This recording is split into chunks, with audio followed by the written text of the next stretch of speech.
inkastoo dhibaatada isu xoog sheegadka carruurta waxaa afka qalaad lagu yiraa bulian ay ka siman yihiin carruurta iskuullada ee dalkan maraykanka haddana waxaa si gaar ah loogu geystaa carruurta ka soo jeeda qoysaska u soo haajiray dalkan maraykanka oo laga yaabo inaysan wax badan kala socon waxa carruurtooda ay dugsiyada kala kulmayaan marka la gaaro xilligan kulaylaha ama samarka oo carruurta ay dugsiyada u xiran yihiin ayaa waxaa weerarkaasi ay carruurtu isku haysay oo u wareegaa dhinaca bogga xiriirka bulshada oo carruurta iyagoo guryahooda jooga ay kombiyuutaradooda ama taleefanadooda gacanta isugu gudbiyaan aflagaado hanjabaad habkaas oo afka qalaad loogu yeero cyber bullying jamaal sheekh saciid waa macalin maadada i t-ga ka dhiga jaamacadda george washington ee magaalada washington iyo collejka nova ee virginia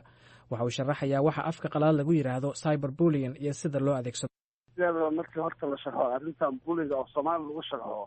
si dadka u fahmaan bulig waa markaan korayna anaguba waxaan dhihi jirnay baad oo ciyaalku baadayo kaa xoog badano marka baaddeena hore dhaqaalay ahaan jirtay ama culigaad ka cabsanay sida waalidkaan u sheegi karin cid kale u sheegi karin marka cyber buligan waxaa weeye culigii looma baahna in banaanka lagu baado ama loogu goodiyo loogu hanjabo banaanka lagu caycaygsado buligiisa isagoo jooga aaladaha la adeegsanayo waxaa weeyaan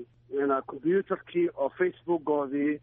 loo soo gelayo emailkii textkii haddaba sidee carruurta loola beegsadaa handadaada noocana waa kan jamaal sheekh saciid mar kale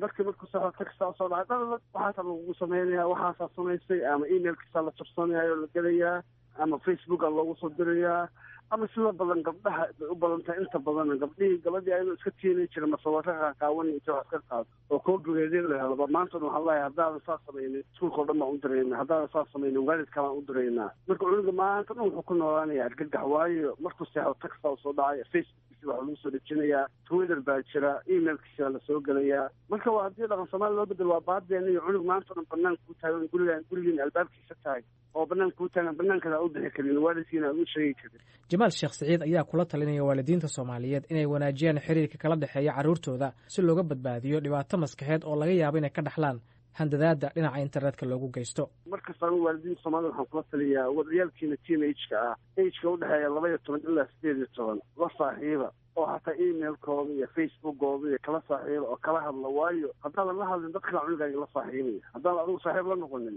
meesha aad banaysay dad kala la saaxiibaya dadkaasoo cunug waxyaaba u qalmin baa lagu qasbaya inuu sameeyo waxaa lagu qasbaya hataa inuu kuwa darooga ka qayb galo gaangiisa inuu ka qayb galo gabadhii inay isqaawiso la dhahayo maanta o dhan haddaadan saas yeelin masawiro kaa qaawan noo soo dir haddaadan masawir qaawan soo dirin kuwa kaloo qaawan baa haynaayo aan sii daynaynaayo iskuulka o dhan baan text message ugu dirayna marka haddii macnaha cunugii cabsibu ku nool yahay ma yaqaan wixii soo u handalgareeyo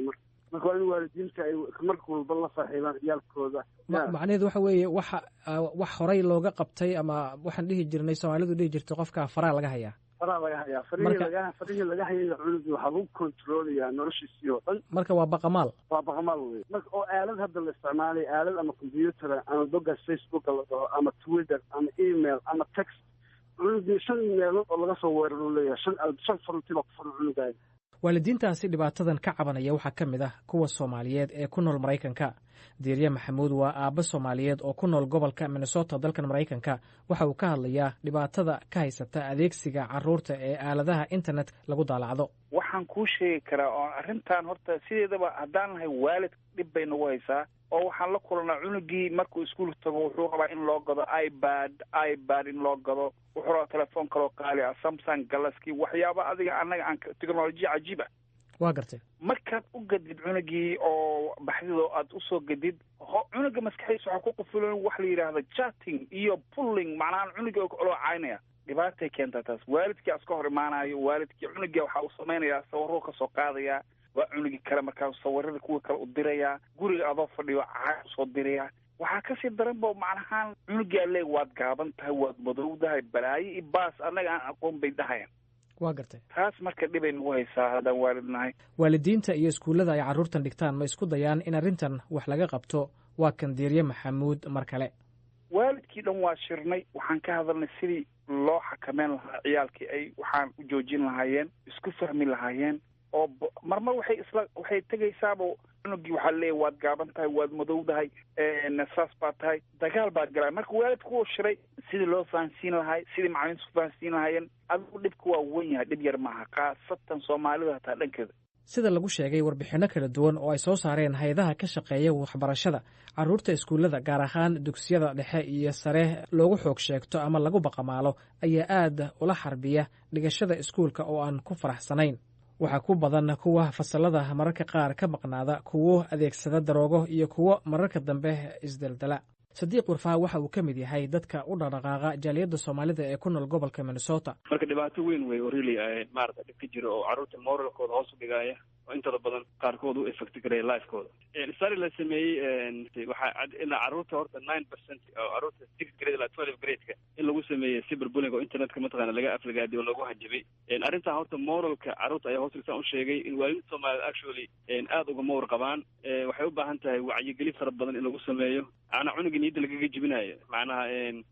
sawirada loo dirayaa waxa leeyahay saas ayaa tahay dadka ku sameynayna waxa tahay dad qof xun baa tahay marka cunugii niyaddii ayaa macnaha ka jabaysa. Marka waalidka Soomaaliyeed arrintan kuma baraarugsana waanu ku faraxsanahay in barnaamijkan maanta qiimaha la sameynaysiin. waxyaabaha ugu badan ee carruurta dugsiyada ay kala kulmaan ee nacsiiya ayaa waxaa ka mid ah in lagu maadaysto, magacyo loogu yeero ama si toos ah loo aflagaadeeyo. waxaa sidoo kale lagu weeraraa hadallo kutirikuteen ah oo ardayda kale lagu dhex faafiyo iyo mararka qaar hanjabaad toosa oo loogu hanjabo in la waxyeelayo. daraasaddii ugu dambeysay ee arrintan ka soo saartay wasaaradda waxbarashada ee Maraykanka ayay ku sheegtay in 22% carruurta loo xoog sheegto ay yihiin kuwa da'doodu u dhaxayso 12 ilaa 18 sano jir.